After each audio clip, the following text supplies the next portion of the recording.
Hi guys, ngayon yung nakita ko kagapon yung nagugulong kat kami doon, di ba binidyo ko? So ngayon lalagay ko na ngayon. Di ko pa nga alam kung ano saan ko lalagay, basta tara na. Yan, sabi mo lalagay pa, ba? Yan, saan na ba yung kahapon? Ito siya, ayan, yung dito. Diba? So umili ako sa malagay kong dalawang to. Ayan, yan, oh my god.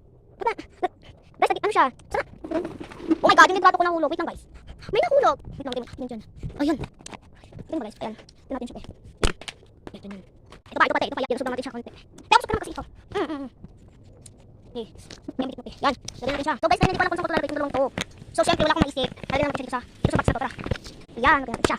Yan, buksan. Ano yung kate? May kate, hintay ka. Yan. Ay, yung kate. So ito isa na lalagyan natin dyan. Tapos, yan, sila natin. Ito naman isa te, may kaki siya ng kanila. Itong isa te, siguro, I think, dito yan dito. I think dito. Suko. Suko te, nangyari. Hindi kami yan. Ayan, sorry naman. Ayun, lagyan natin siya. And thank you pala sa nagbigay nito. Thank you. Thank you nga pala guys sa nagbigay nito. Galing kay Johanna Pin. Ayan. Cute. Thank you very much. Pero isa lang binigay niya sa akin. Okay lang yan. So, pa ito ngayon. Magpapak ko mamaya. Diyan lang yan sa YouTube channel ko. Bye-bye. Mga ka-OA, bye-bye. Mga ka-OA, bye-bye.